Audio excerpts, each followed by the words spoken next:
가식적으로 잘 웃죠? 저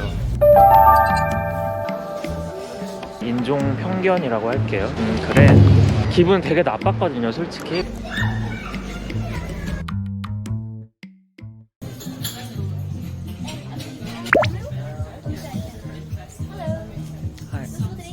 아, 2박 3일 잘 머물고 갑니다. 비가 오네요. 우산 안 가져왔나? 이제 현지인처럼 제가 비를 맞으면서 다니고 있는데 다행히 방수되는 자켓이고 모자가 있어서 괜찮은데, 사실 유럽 애들은 비가 오나 보다 하고 그냥 맞으면서 다녀요. 그래서 그런 로컬 체험을 해보는 것도 나쁘지 않을 것 같아서, 우선은 어제 밤에 유명한 식당에서 밥을 먹었는데 표시된 금액보다 2.5유로가 더 많이 찍혔더라고요. 결제 내역에 팁도 아니고 텍스도 아니고 이해가 안 가서 15유로 낸 거면 22,000원 분이거든요, 식사가. 2.5유로 하면 3,700원이니까 커피값 하나 사줬다 생각하면 되는 문제일 수 있는데 그냥 찝찝하잖아. 그래서 다시 가서 이거 가격 맞냐고 물어보려고. 진상은 아니겠지. 걔네가 진짜 잘못 지은 거면은 걔네가 잘못한 거잖아. 어차피 가는 길에 제가 가보고 싶었던 것도 있고 해서 겸사겸사 가는 길에 슬쩍 물어보려고요. 그냥 일이 많아요. 유럽 보면 항상 뭔가 일이 계속 터져. 내가 엄청 예민하게 조심을 한다고 해도 일이 계속 터져. 그리고 고프로의 SD카드가 갑자기 말을 안 들어. 그래서 영상하는 내내 계속 SD카드 인식 불가 뜨면서 녹화가 안 돼. 그래서 그거 다 데이터 노트북으로 옮기고 또 SD카드 사러 가야 돼요.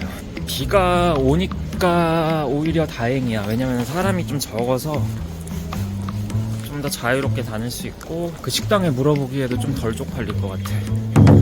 제가 여행하면서 추천드리는 거는, 이미 한번 갔다 왔으니 또 갈 필요 없잖아, 이게 아니라 이미 한번 갔다 온 거리도 그 거리가 예뻤으면 그 다음날 또 가보세요. 그러면 더 좋아요. 이상하게 살짝 익숙한 감도 들면서 여전히 그 경이로운 풍경에 오히려 그 전날보다 더 예쁘게 보여요. 그리고 날씨도 그때그때 다르니까 어쩔 때는 맑은 날, 어쩔 때는 오늘처럼 비 오는 날, 다 느낌이 다르거든요. 그렇게 다양하게 똑같은 곳을 가보는 것도 너무 좋은 여행 방법입니다.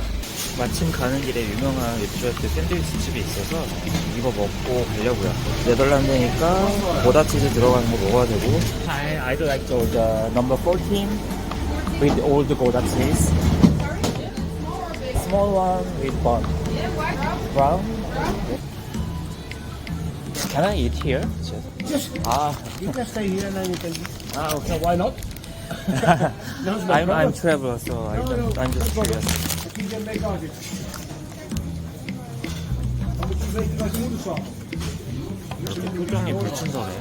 또 그냥 평이해요. 평이 그냥 그래. 15유로 맞대.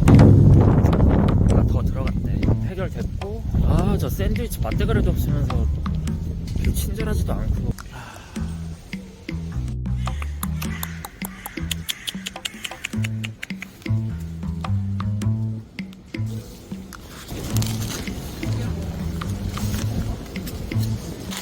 싸우지 말라 이기.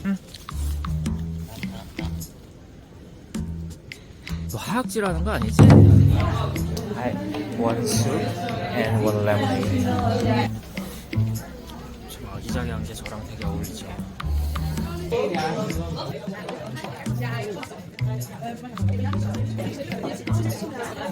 이건 레몬도 아니고 레모나드 아니야? 이건 레몬도 아니고 레모나드 아니야? 제가 유럽 여행하면서 느는 게 뭐냐면, 일단 아이 컨택을 최대한 많이 하려고 하고 있고, 가식이네, 가식이. 존나 웃으면서 얘기하거든. 속으로 조금 가끔 짜증날 때도 있는데 웃으면서 얘기해요. 웃음이 나오는 거예요, 사실. 분위기가 되게 예쁘니까 웃음이 나와요. 수프랑 레모네이드 나왔습니다. 클래식 페이스로 시켰고, 토마토 베이스인 것 같아요.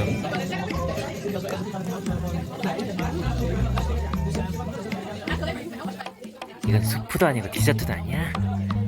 이건 수프도 아니고 디저트도 아니야? 뭔가 크림 같은 게 들어갔고, 일단 토마토가 되게 달아. 저는 이거 너무 달아서 못 먹겠어요. 이거는 식사가 아니야. 그냥 디저트여도 너무 달아요. 이게 무슨 소스야?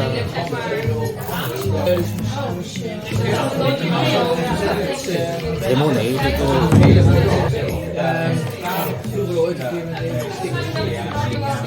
레몬 맛있는 거. Lemonade and a small soup. Thank you, chef. Yeah. Thank you so much. 가식적으로 잘 웃죠? 근데 이게 습관이 되다 보면 그게 또 그냥 가식이 아니라 자연스러워져요. 웃는 게. 혹시 디저트인가 싶을 정도의 수프였어요. 개인적으로는 내가 상상한 그 짭짜로만 수프가 아니었어.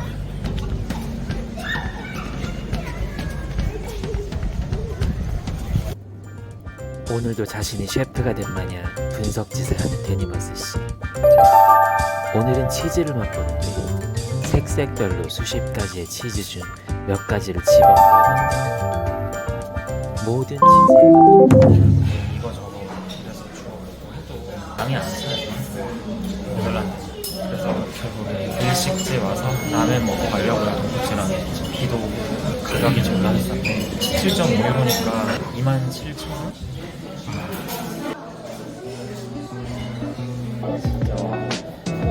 평생 내가 2만원 넘는 라면을 먹어본 적이 없거든. 아무리 비싸도 12,000원, 13,000원. 우리나라랑 국민들이 크게 차이가 안 날 것 같은 거 아닌가? $10,000 더 비싼가?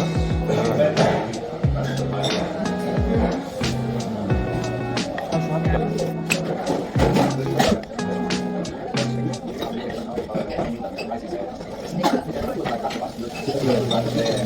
국물 볼게요. 국물이 약간 좀 마일드하긴 해요. 얘네들 입맛에 맞춘 것 같긴 한데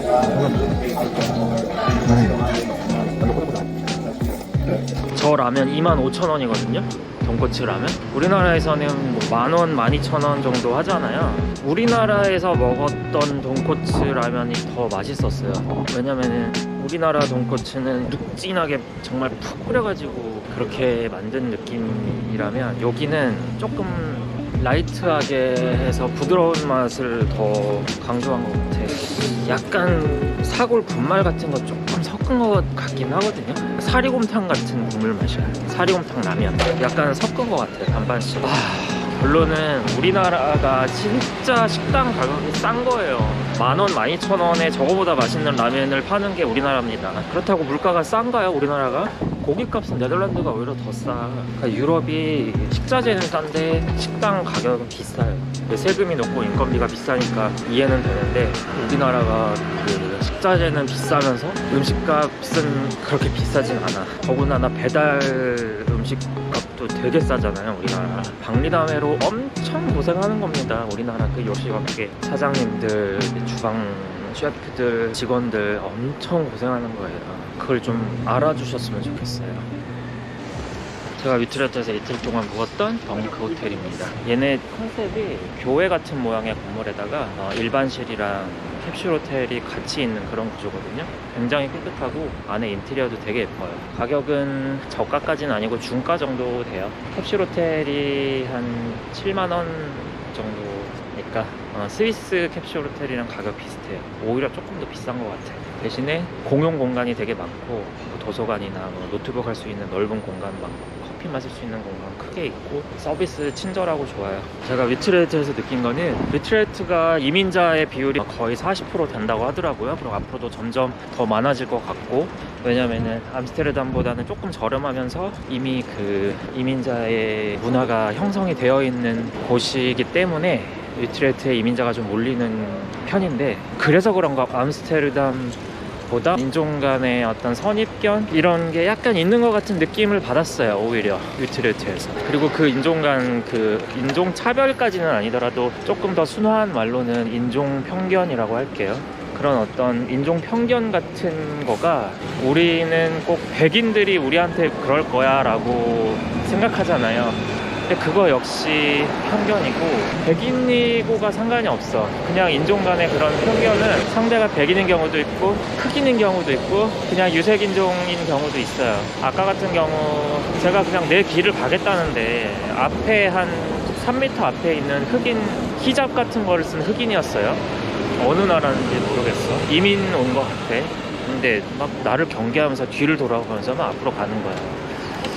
그거 많은 남자분들이 겪어봤음직한 일인데 되게 기분 나쁘거든요. 근데 한편으로는 이해를 해야 되는 문제이기도 하지만 아무튼 그렇게 흘끗흘끗 뒤를 보다가 본인이 답답했는지 갑자기 이렇게 딱 멈추고서는 나보고 먼저 지나가시라고 딱 이렇게 나를 쳐다보는데 표정이 뭐 웃는 표정도 아니고 성가신 표정으로 먼저 지나가세요 이런 듯한 표정으로 딱 멈춰 쓰는 거야. 그래가지고 어이가 없어가지고 그래.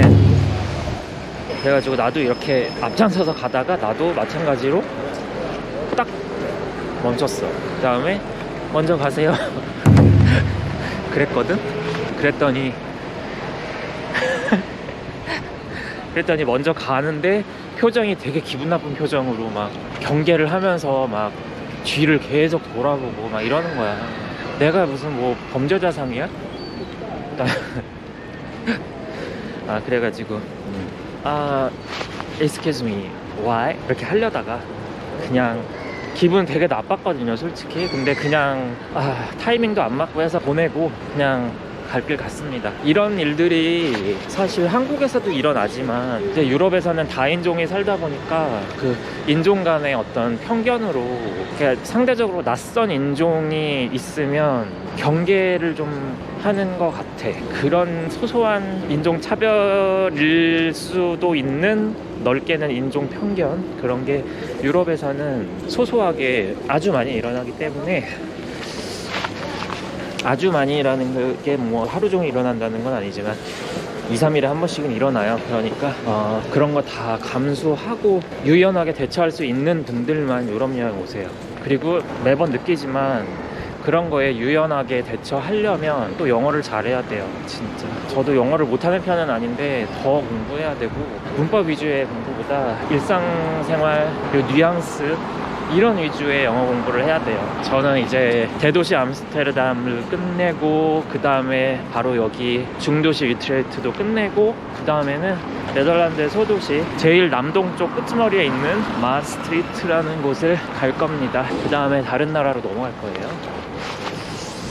마스트리트 여행 티켓 끊었고요. 표 끊는 방식은 엄청 쉬우니까 걱정 안 하셔도 돼요. 영어로만 하고 목적지 입력하고 직행으로 할 거냐 경유로 갈 거냐 또는 아무거나 되는 거로 할 거냐 뭐 세 가지 고르는 옵션이 있고, 거기서 나는 직행으로 하는 거 제일 싼 거 했더니 그 어플에서 하는 것보다 더 싸네요. 한 4유로 정도 더 싸요. 그걸로 했고 그냥 하나 끊어놓으면은 그 당일날 가는 아무 열차나 타도 상관이 없어요. 그래서 내가 뭐 화장실 갔다가 부랴부랴 할 필요도 없이 그냥 열차가 한 30분에 한 대씩 있으니까 그냥 아무거나 타면 됩니다. 전광판 먼저 가야지. 영어 없어요? 잠깐만, 시간도 없어? 왜 안 보이지 마스트리트가? 이게 은근히 어렵다니까. 이런 바보. 제가 본 거는 버스하고 트램이었어. 전광판이 여러 개가 있으니까 일단 들어오고 이 안에서 전광판을 가야 돼. 여기 있네. 지금 3시 52분이니까 여기 있다. 4시 3분 마스트리트. 인터시티니까 너무 좋아. 비아가 몇 개 있긴 한데 이건 띄엄띄엄 가는 거예요. 아인토벤도 지나네. 18번. 오케이. 10분 정도 남았으니까 화장실을 갈 수가 있을까? 2시간 반 정도 타고 가니까 먹을 거 사들고 갈 필요는 없을 것 같아. 와, 요즘에는 화장실도 카드로 다 되네.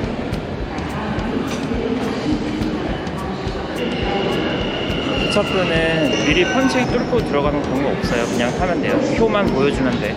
검사할 때만. 펀칭 기계 뚫고 뭐 이러는 거는 보통 시내 버스 이런 거 탈 때 얘기고, 그리고 네덜란드 경우는 또 그런 게 없었어요. 펀칭 쓰던 거 다 전자화 돼가지고 그냥 우리나라 카드 스마트차 때 태그 하듯이 그거랑 똑같아요, 시스템이.